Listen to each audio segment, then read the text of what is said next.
اس نے پلٹ کر بڑی بہن کو دیکھا. آنکھوں میں نہ دیکھی جا سکنے والی وحشت کا راج تھا. صفیہ نے فائزہ کو اندر دھکیلا اور دروازہ بند کر دیا اور پھر بند دروازے سے ٹیک لگا کر کھڑی ہو گئی. نواز بھاگتے قدموں سے فرسٹ فلور پر آیا. اس کے پیچھے پیچھے بی بی بھی چلی آئی. عمر حیات گھرایا. نواز، تم انگریزی فلم لے کر آئے تھے؟ نواز ان پڑھ آدمی تھا.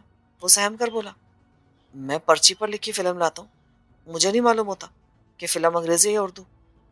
آخری مرتبہ تم پرچی لے کر کب شہر گئے تھے؟ 3-4 دن پہلے جی. تمہیں وہ پرچی کس نے دی تھی؟ فائزہ بی بی نے؟ نہیں جی، چندو بی بی نے دی تھی. وہ پرچی تمہارے پاس محفوظ ہے یا تم نے ضائع کر دی؟ نواز نے پیشانی پر آیا پسینہ پہنچا. جلدی جلدی جیبیں خالی کی. کانپتے ہاتھوں سے پرچی تلاش کرنے کی کوشش کی. پرچی مل گئی. ڈرتے ڈرتے عمر حیات کی طرف بڑھائی. عمر حیات نے پرچی دیکھی. آنکھوں میں انگارے بھر گئے. تصدیق طلب انداز میں بولا، کیا تجھے یقین ہے کہ یہ پرچی چندو نے دی تھی؟ نواز نے دل پہ ہاتھ رکھا اور مؤدبانہ انداز میں سر ہلا دیا. عمر حیات نے اسے دارے پر جانے کا حکم دیا. بی بی خاموش کھڑی بیٹے کے متغیر چہرے کو دیکھ رہی تھی. نواز کے جانے کے بعد بولی، خیر تو ہے؟ اس نے ایک اچٹتی نگاہ ماں پر ڈالی، پھر بلند آواز میں فائزہ کو بلایا. تم آج اپنے کمرے میں کیوں نہیں سوئی؟ وہ سہم کر بیوی کے پیچھے چھپ گئی. باجی کی طبیعت ٹھیک نہیں تھی، اس لیے وہ مجھے اپنے کمرے میں لے گئی. صفیہ نے دروازے سے جھانک کر تائید کی. مجھے نیند نہیں آ رہی تھی، ڈر بھی لگ رہا تھا، اس لیے فائزہ کو اپنے کمرے میں لے آئی تھی. بیبی کے ماتھے پہ فکر و تردد کی غماز لکیروں کا جال تن گیا. اوپر تلے کئی سوال کیے. عمر حیات نے ماں کو جواب دینے کی بجائے فائزہ سے پوچھا، کیا تم میں سے کسی نے بھی اس بے غیرت کو نہیں دیکھا؟ فائزہ نے نفی میں سر ہلایا. اس کی آواز بھی نہیں پہچانی؟ نہیں بھائی، وہ جو کوئی بھی تھا بہت مدھم آواز میں بول رہا تھا. اس نے ایک جھٹکے سے ریلنگ چھوڑ دی. بی بی، ان سب کو اپنے کمرے میں لے جائیں اور وہیں سلا دے، کوئی اوپر نہ آئے. چاروں بہنوں نے کمروں سے نکلنے اور سیڑھیاں اترنے میں دیر نہ کی. بی بی نے عمر حیات کی کلائی تھام لی. تجھے میری قسم عمر حیات، صاف صاف بتا، یہاں کیا تماشا ہو رہا ہے؟ وہ چند لمحوں تک پھنکارتا رہا، پھر دھیمی آواز میں بولا، چندو نے مجھے مار دیا، وہ حرام کی بھوئی نکلی بھی اماں. بی بی کے اصرار پر وہ بتانے لگا، فائز اور صفیہ نے مجھے بتایا کہ چندو کے کمرے سے کسی مرد کی آوازیں سنائی دے رہی ہیں. میں جلدی سے یہاں آیا. 3-4 بار دستک دینے پر چندو نے دروازہ کھولا. اس دوران میری حویلی میں نقب لگانے والا بزدل چوہا اپنی قمیض بیڈ پر بھول کر بالکونی کے راستے بھاگ گیا. وہ پچھواڑے کی دیوار پھاند کر سڑک تک گیا. وہیں تک اس کا کھرا ملا اور کھوجی نے اس کا کھرا بھی نہیں پہچانا. چندو اس بےغیرت کے ساتھ حیا سوز فلم دیکھ رہی تھی اور اپنا منہ کالا کر رہی تھی. بی بی نے سینے پہ ہاتھ مارا. ہائے میر جی، آپ کے جانے کے بعد مجھے یہ دن بھی دیکھنا تھا. اس پاک صاف حویلی میں گندگی کی پوٹ تعفن پھیلانے لگی ہے. یا اللہ، مجھے معاف کر دے. ساتھ ہی عمر حیات کو کھینچا. وہ ماں کے ساتھ جانا نہیں چاہتا تھا، مگر وہ کھینچ کر نیچے لے گئی. اسے کمرے میں دھکیلتے ہوئے بولی، یہ ویلا جوش کا نہیں ہوش کا. اگر شور مچاؤ گے تو حویلی کی عزت نیلام ہو جائے گی، ہم پہ انگلیاں اٹھیں گی. 2-4 دنوں میں اس گناہ کی پوٹ سے اس طرح جان چھڑا لینا تاکہ ہم پہ کو حرف نہ آئے. ابھی سو جاؤ اور اس کے بارے میں زیادہ نہ سوچو، کیونکہ وہ اس قابل نہیں تھی. وہ بے جان انداز میں بیڈ پر گر گیا اور 10-15 منٹ تک لیٹا چھت کو گھورتا رہا. پھر ایک جھٹکے سے اٹھ کھڑا ہوا. دراز کھولی. میر ظفر حیات کا جرمن ریوالور اس کی دراز میں پڑا رہتا تھا. وہ اٹھا کر میگزین چیک کیا اور دروازہ کھول کر باہر نکلنا چاہا، مگر دروازہ باہر سے بند تھا. بی بی نے جاتے ہوئے دروازہ باہر سے بند کر دیا تھا تاکہ وہ جوش میں کو الٹا سیدھا قدم نہ اٹھا لے. وہ عقبی کھڑکی کھول کر گیلری میں آیا. دبے پاؤں چلتا ہوا فرسٹ فلور پر چندو کے کمرے میں پہنچ گیا. چندو کو دیکھ کر اس کے چہرے کی رگیں کھنچ گئیں. وہ سر جھکائے بیڈ پر بیٹھی تھی. عمر حیات اس کے سامنے پہنچ کر پہلو کے بل بیٹھ گیا اور ریوالور کی نال سے چندو کا چہرہ اٹھایا. اس کا رنگ ہلدی ہو رہا تھا. آنکھیں رو رو کر سوج گئی تھی. وہ خوفزدہ آواز میں بولی، میں نے کچھ نہیں کیا، خدا کے لیے میرے یقین کرو، میں نے کوئی جرم نہیں کیا، میرے کمرے میں کوئی نہیں آیا تھا. وہ پہلے سہمی ہوئی تھی. خوفناک پستول نے اس کی رہی سہی سکت بھی چھین لی. جھوٹ کی بھی کوئی حد ہوتی ہے چندو. تم نے فلم نہیں دیکھی، کوئی تمہارے کمرے میں نہیں آیا، کسی نے تمہیں چھوا نہیں اور تمہیں کچھ بھی علم نہیں ہے نا؟ ہاں، میں نے کچھ نہیں کیا، میں قسم. نہیں چندو، کوئی قسم کھانے کے بجائے صرف اتنا بتا دو کہ یہ قمیض کس کی ہے. مجھے نہیں معلوم۔ آم پر مفلر کس کا اٹکا ہوا ہے؟ قالین پر اور آم کے نیچے زمین پر کھیڑی کے نشان کس کے ہیں؟ تم نے فلم نہیں دیکھی تو منگوائی کس لیے تھی؟ مگر تمہیں کسی بھی سوال کا علم نہیں ہے نا؟ لیکن مجھے پتا چل گیا ہے کہ تمہارے جسم میں آگ لگتی ہے جسے بجھانے کے لیے کوئی اس کمرے میں آتا ہے۔ آج پتا چلا تمہاری جیسی لڑکیاں کس طرح انسانوں کی عزت اور جذبات سے کھیلتی ہیں۔ کھیل لیا نا؟ ہاں، اب میں بھی کھیلوں گا۔ تم سے محبت کرنے کی شرمساری کا قلق ختم کروں گا۔ چلو قمیض اتارو۔ اس کی آنکھیں حیرت سے پھیل گئیں۔ کہا نا میں نے، دیر نہ کرو۔ بیڑیوں کے بل پیچھے کس کی؟ وہ کوئی لمحہ ضائع کیے بغیر آگے بڑھایا، نال کا رخ سینے کی طرف کیا اور اپنا حکم دہرایا۔ نہیں نہیں، تم تو میرا یقین کرو۔ اس نے ہاتھ جوڑ دیا۔ عمر حیات نے ریوالور ایک طرف رکھا، ہاتھ گریبان کے ربن پر ڈالا اور ایک جھٹکا دیا۔ گریبان پھٹ گیا۔ چندو کی برداشت جواب دے گئی۔ وہ تڑپ کر اٹھی اور اسے دھکا دیتے ہوئے بولی، آخر تمہیں ہو کیا گیا ہے؟ جب میں کہہ رہی ہوں کہ یہاں کوئی نہیں آیا، میں نے فلم نہیں منگوائی، تو تم کیوں ماننے پر تیار نہیں ہو؟ تم ہی بتاؤ، یہاں تمہاری اجازت کے بغیر کوئی آ سکتا ہے کیا؟ عمر حیات بے پھر گیا، اس پر وحشیانہ انداز میں پل پڑا۔ دو چار تھپڑوں نے ادموا کر دیا۔ وہ چیخی، منت سماجت کی، مگر عمر حیات پر جنون طاری تھا جس نے چندو کو بے دم کر دیا۔ وہ لہراتی ہوئی بستر پر گری۔ وہ عمر حیات کی مردانگی کے آگے بے بس تھی۔ عمر حیات نے اسے شکست دی، اسے نظروں سے ہی نہیں عزت کی مسند سے بھی بڑی بے رحمی سے گرا دیا۔ پھر وہ بیڈ سے اتر کر کھڑا ہو گیا۔ الماری سے نکال کر لباس پہن لو۔ وہ مردوں کی طرح پڑی رہی، جھنجھوڑنے پر کراہی، نہیں، اب مجھے لباس کی ضرورت نہیں رہی۔ تم اپنے احسانات کی قیمت وصول کر چکے ہو۔ جاؤ، میری نظروں سے دور ہو جاؤ۔ میں نے کسی احسان کی قیمت نہیں لی، تمہیں تمہارا نیچ پن دکھایا۔ اٹھو، جو کہہ رہا ہوں وہ کرو۔ وہ ٹس سے مس نہ ہوئی تو اس نے بالوں سے پکڑ کر بیڈ سے نیچے کھینچ لیا۔ وہ زمین پر گری اور نفرت سے بولی، کیا مصیبت ہے؟ جاتے کیوں نہیں؟ جاؤ، میری جان چھوڑ دو۔ میں تمہارا وجود ایک لمحے کو بھی اس حویلی میں برداشت نہیں کر سکتا۔ تمہیں اسی وقت اس حویلی سے جانا ہے۔ اگر کپڑے پہن لو گی تو ٹھیک ہے، ورنہ ایسے باہر پھینک دوں گا۔ وہ نڈھال انداز میں کھڑی ہو گئی، الماری تک گئی۔ تھوڑی دیر بعد اپنی چادر میں لپٹ کر دروازے میں آن کھڑی ہوئی، پرس سنبھالتے ہوئے بھرائی ہوئی آواز میں بولی، میں حرام کی پھوئی تھی، مگر صرف تخلیق کے وقت۔ تم زندگی بھر کے حرام کار ہو، مردار ہو، مردے نوچنے والے غلیظ کے دو۔ تم اپنی عزت کو لوٹنے سے بھی باز نہ آنے والے شیطان ہو۔ میں تم پر تھوکتی ہوں، تمہاری اونچی حویلی پر لعنت بھیجتی ہوں۔ اس نے عمر حیات کے چہرے پر تھوک دیا۔ وہ دانت پیس کر اس کی طرف بڑھا مگر اچانک تھم گیا کیونکہ اسے چندو کے ہاتھ میں دبا ہوا ریوالور نظر آ گیا تھا۔ تمہارا باپ عظیم آدمی تھا، مگر تم مکرو اور گھٹیا انسان ہو۔ اب مجھ پر ہاتھ اٹھانے کی کوشش کی تو گولی مار دوں گی۔ وہ پیچو تاب کھا کر رہ گیا۔ اس نے دروازہ کھولا، پسٹل لہرا کر اسے دور رہنے کی تنبیہ کی اور بولی، تم کیا برے؟ تمہاری بہنیں تم سے بھی گندی نکلی۔ فائزہ، اسے بہن کی طرح پیار کیا تھا میں نے، ہر وقت سینے سے لگا کے رکھا۔ اس نے اتنا بڑا دھوکہ دیا مجھے۔ تم لوگ تو مجھ سے بھی گندے ہو۔ شٹ، ماموں رضوان نے درست کہا تھا، کیونکہ وہ جانتے تھے کہ میرے ساتھ حویلی میں یہ سلوک ہونے والا ہے۔ کاش انہوں نے مجھے بتا دیا ہوتا تو میں اپنی نظروں میں گرنے سے بچ جاتی، یا ان کی بات من کر حویلی سے اسی وقت رخصت ہو گئی ہوتی۔ عمر حیات کے لبوں سے مغلظات کا فوارہ ابل پڑا۔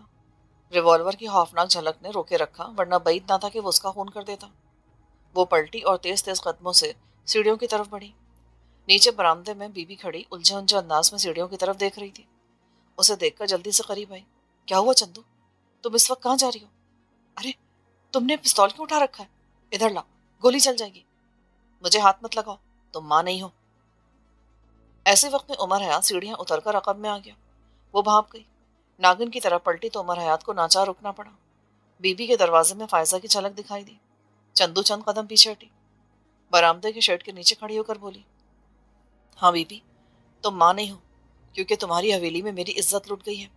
کس نے لوٹی؟ تمہارے میرزادے نے، اونچے شملے والے میر ظفر حیات کے اکلوتے بیٹے نے۔ لعنت ہو تمہارے اونچے شملوں پر۔ اور فائزہ، مجھے تو یہ تک نہیں پتا تھا کہ فلمیں کیا ہوتی ہیں۔ تم ہی نے رنگین دنیا دکھائی تھی نا؟ ہاں، تم نے ہی مجھ سے اس گندی فلم کا نام لکھوایا تھا اور مجھے نواز کو دے کر آنے کے لیے کہا تھا تاکہ واپسی پر وہ لیتا ہے۔ اور میں بالکنی میں کھڑی رہی، تم فلم دیکھتی رہی۔ تم میرے کمرے سے کب نکلی؟ تمہارے بعد وہاں کون آیا؟ کیسے آیا؟ قمیض بیڈ تک کیسے پہنچی؟ ان سوالوں کے جواب ذہن میں رکھنا، کبھی تمہارے بے غیرت بھائی کو ان جوابوں کی ضرورت پڑے گی۔ اور میں نادان نہیں ہوں، مگر دنیا کی سب سے بڑی سزا بھگت چکی ہوں۔ اس کی آنکھوں سے آنسو بہ رہے تھے۔ بی بی نے الجھے ہوئے انداز میں بیٹے اور بیٹی کو دیکھا اور چندو سے کہا، آدھی رات کا وقت ہے، اس وقت نہ جاؤ، صبح چلی جانا۔ کیوں؟ جو لٹنا تھا لٹ گیا، زیادہ سے زیادہ پھر یہی ہوگا کہ کوئی اور شیطان مجھے پکڑ کر اپنے بستر پر لے جائے گا اور بس۔ وہ پلٹی، ایک نگاہ سبھی پر ڈال کر صحن سے گزر کر بیرونی دروازے تک آئی۔ اپنے تعاقب میں سر جھکا کر چلتے ہوئے عمر حیات کو دیکھا اور پستول اس کی طرف اچھال دیا۔ وہ کسی اور ہی سوچ میں تھا، پستول کو پکڑ نہ سکا، جس کی وجہ سے وہ فرش پر گر کر چند قدم دور تک پھسلتا چلا گیا۔ دروازے کے باہر اندھیرے کا راج تھا، مگر چندو کے جلتے ہوئے ذہن کو اندھیرے کی پرواہ نہیں تھی۔ سبھی ملازمین جاگ رہے تھے اور دارے کے برآمدے کی بڑی چارپائیوں پر نیوار سے سر جوڑے بیٹھے تھے۔ وہ سیٹ میں چلتی چلی گئی، باہر والی سڑک پر پہنچ کر رکی، پلٹی اور حویلی کے در و بام اور روشن قمقموں کو بے تاثر آنکھوں سے دیکھا، پھر پکی سڑک پر چلتی گئی۔ سڑک کا موڑ مڑتے ہی عین سڑک کے بیچ کھڑے عمر حیات کو دیکھ کر چونکی۔ وہ شارٹ کٹ پگڈنڈی پر چل کر اس سے پہلے پہنچ آیا تھا۔ پہلو بچا کر نکلنے لگی تو عمر حیات نے بازو تھام لیا۔ وہ اس کی گرفت کو بری طرح جھٹک کر آگے بڑھی۔ وہ پھر سامنے آ گیا۔ چندو، صبح چلی جانا، اس وقت تم کہاں جاؤ گی؟ یہ تمہارا مسئلہ نہیں ہے، پلیز کہاں نہ ہٹ جاؤ میرے راستے سے۔ مجھے تم جیسے غلیظ انسان کو دیکھنا بھی برا لگ رہا ہے۔ شکر کرو کہ میں نے تمہیں گولی نہیں ماری، تمہارے 4 احسان یاد آ گئے تھے، ورنہ میں غصے میں پاگل ہو گیا تھا۔ سمجھ میں نہیں آ رہا کہ ہوا کیا ہے، اب بھی سمجھ نہیں آ رہی، کچھ بھی سمجھ نہیں آ رہی۔ تم صبح تک رک جاؤ، بتا جاؤ کہ اصل چکر کیا تھا۔ عمر حیات کے لہجے کی استدا درشتی میں بدل گئی۔ اس نے اپنی کلائی چھڑانے کی کوشش کی۔ عمر حیات نے گرفت مضبوط کر لی۔ چندو تڑپ کر مڑی، دوسرے ہاتھ کا زوردار چاٹا عمر حیات کے منہ پر مارتے ہوئے گالیاں دینے لگی، چیخنے لگی۔ عمر حیات نے غصے میں کلائی چھوڑ کر رخسار پر ہاتھ رکھ لیا۔